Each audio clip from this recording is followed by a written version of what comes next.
de recurso e tem o condão de impedir o seu processamento quando o objeto for questioná-las.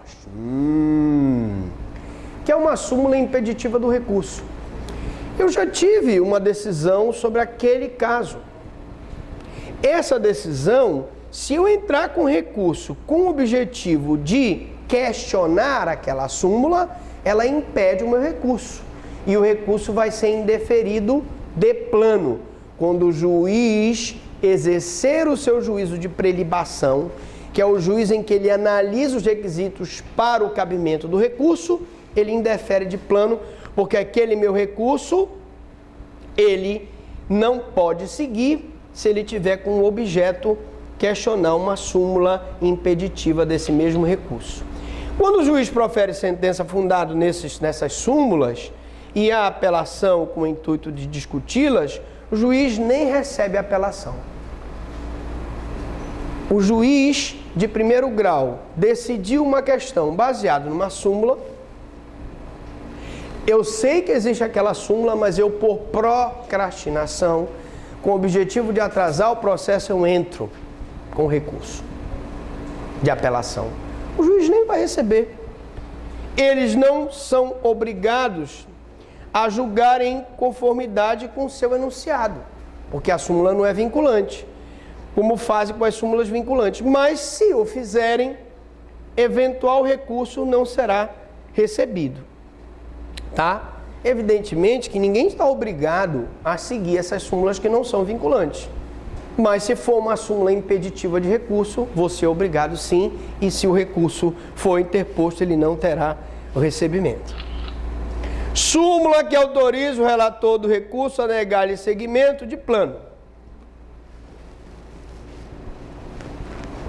Bom, hoje a atual sistemática no Código de Processo Civil funciona da seguinte forma. Ó, você tem aqui uma violação do direito, né? O juiz, ele vai e dá uma decisão, certo? Essa decisão, você entra com recurso de apelação para o Tribunal de Justiça do Estado, não é? Preste atenção que pela sistemática atual, o juiz de primeiro grau faz o primeiro juízo de admissibilidade ou prelibação. E o recurso subindo para o tribunal faz o segundo juízo de admissibilidade ou prelibação. O novo Código de Processo Civil está querendo acabar com isso, fazendo com que só o órgão ad quem faça essa avaliação. É lógico que o tribunal ad quem, diante de uma súmula que autoriza o relator do recurso a negar-lhe seguimento, o relator vai negar seguimento. Como nós vimos quando eu entro com o recurso, primeira coisa é, se você entrar no órgão, por exemplo, como o Supremo, o STJ ou mesmo o Tribunal de Justiça do Estado, a primeira coisa é designar um relator. E esse relator, ele pode indeferir o recebimento do recurso quando a súmula não autoriza, ele autoriza a que ele negue esse seguimento. Todas as súmulas do Supremo e dos tribunais superiores autorizam o relator do recurso a negar-lhe de plano seguimento desde que estejam em confronto com seus enunciados.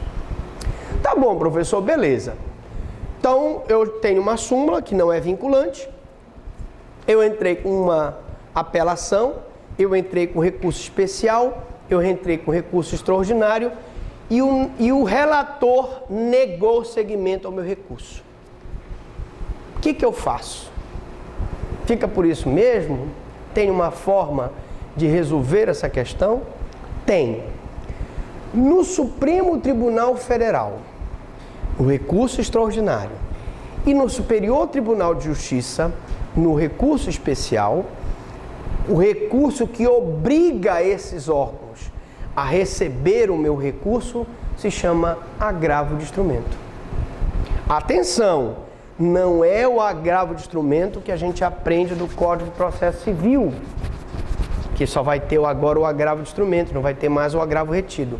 Esse agravo de instrumento que eu estou falando é o agravo de instrumento que está previsto no regimento interno do Supremo Tribunal Federal, que está previsto no regimento do STJ. Então, professor, mesmo que o Supremo se depare com uma decisão sumulada, mesmo que o STJ se depare com uma decisão sumulada, eu, através do agravo de instrumento, obrigo o Supremo a analisar meu recurso? Em tese, sim. Tá, professor, mas se o Supremo, mesmo com agravo de instrumento, não apreciar, aí é uma violação do direito líquido e certo, e eu vou entrar com um mandado de segurança. Aliás, o mandado de segurança tem sido utilizado para forçar a apreciação de um recurso ou para dar efeito suspensivo quando o recurso não tem. Então o senhor está pensando ali, ainda está o tico e o teco dele, né? Puxa, muita informação. Vamos recapitular. Let's see if you got that right, ok? Vamos ver.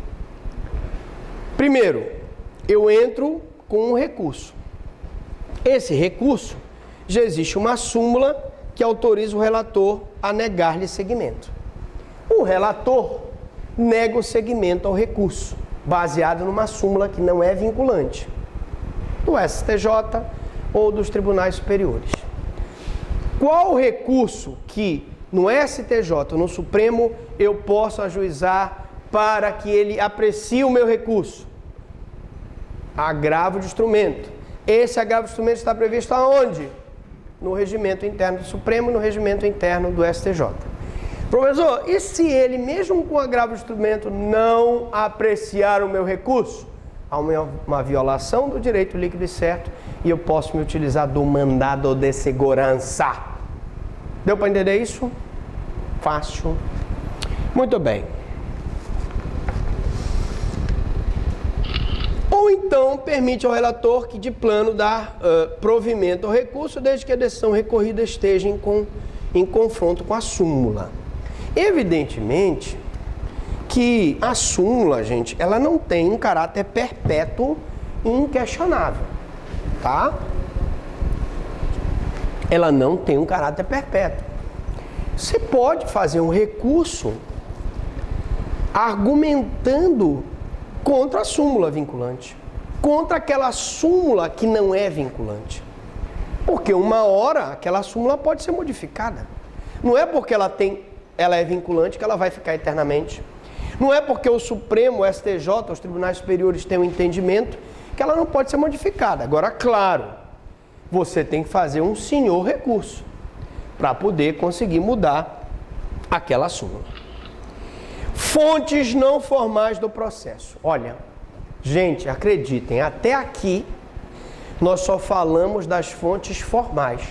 Até aqui, toda essa aula, número 1, número 2 e número 3, foi de fontes formais. Falamos da lei, principalmente da súmula vinculante, falamos do amicus curia e falamos do incidente de resolução de demandas repetitivas, que será o grande instrumento que vocês utilizarão daqui para frente no novo Código de Processo Civil. Agora, nós vamos entrar nas não formais, né? As fontes não formais são jurisprudência e doutrina, né? Jurisprudência e doutrina. Professor, jurisprudência, ela é uma fonte não formal? Aqui no Brasil é. Se fosse o sistema anglo-saxão, as decisões jurisprudenciais na Inglaterra, nos Estados Unidos, têm força de lei em relação aos processos, né?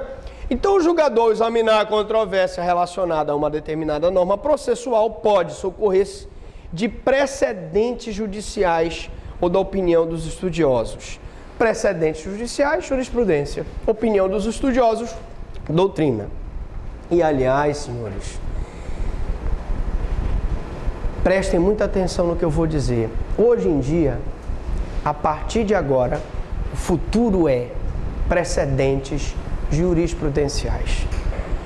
Todas as nossas ações, senhores, e eu acredito que essa mudança no Código de Processo Civil vai também mudar o Código de Processo Penal, vão ser baseadas em você seguir aquele precedente.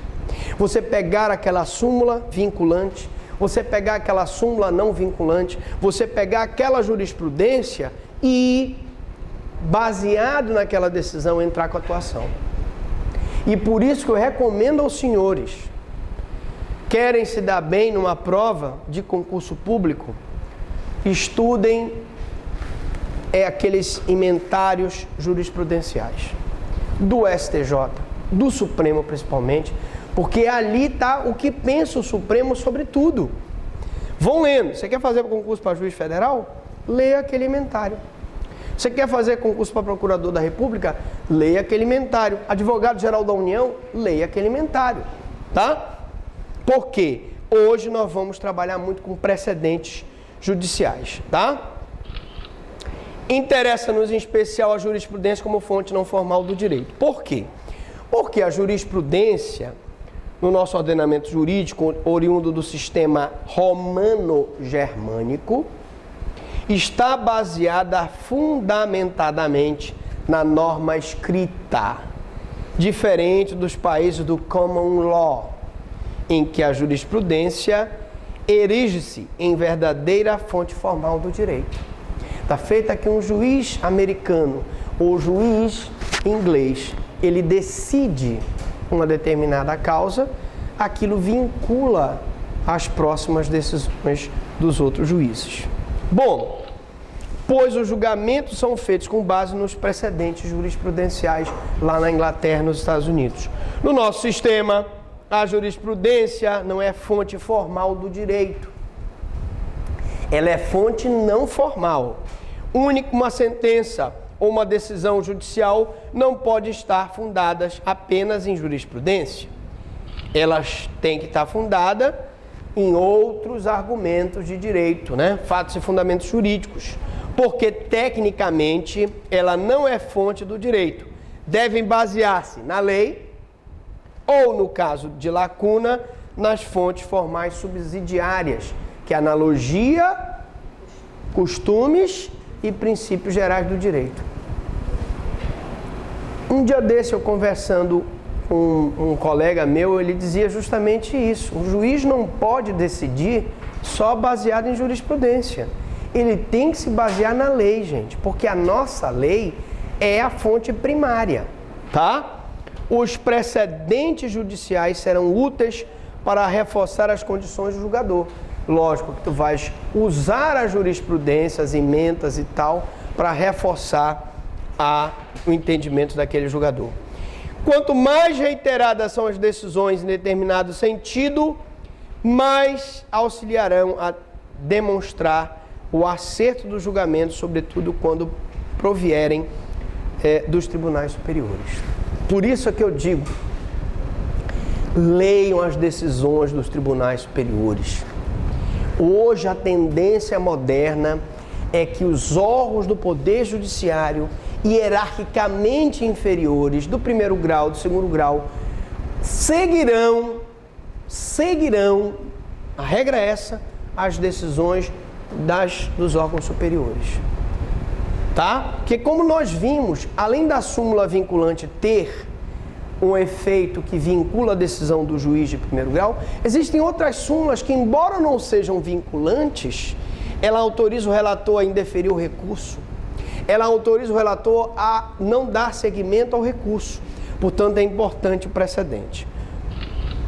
É inequívoca a força de persuasão que podem ter as súmulas não vinculantes do Supremo do STJ. O julgador não está obrigado a obedecê-las, como eu já disse, e pode decidir em desacordo com elas, já que lhes falta a força imperativa. Força imperativa tem a súmula vinculante. Súmula não vinculante não tem força imperativa. Mas você me pergunta assim, mas professor, então por que o juiz tem que obedecer aquela súmula que não é vinculante? Mas, sendo as súmulas fruto de decisões reiteradas de tais tribunais, a quem compromete dar a palavra final sobre as questões constitucionais ou legais, é raro que tal aconteça. Então é raro que o juiz vá de encontro a uma súmula não vinculante do Supremo. É raro que ele vá de encontro a uma súmula não vinculante do STJ. Porque no final das contas, a decisão dele, se chegar em recurso especial no STJ, ou se chegar em recurso extraordinário no Supremo, ela não vai ser modificada. E ele vai começar então a dizer assim, pô, mas eu faço aqui embaixo, mas ela é reformada lá em cima. Então qual é o sentido de eu estar fazendo aqui embaixo uma coisa, se lá em cima ela é modificada? Então hoje a tendência moderna é essa, né? Além disso, quando editadas pelo Supremo ou pelos tribunais superiores, terão os efeitos indicados no item breve alusão a outras súmulas. E aí, lógico, é evidente que elas vão se basear em outras súmulas do mesmo Supremo Tribunal Federal. Bom, nós terminamos aqui a parte 4, que falou sobre o amicus curia, que deu uma pinceladinha no incidente de resolução de demandas repetitivas. E eu pergunto, alguma dúvida, alguma pergunta, fale agora ou se calem para sempre.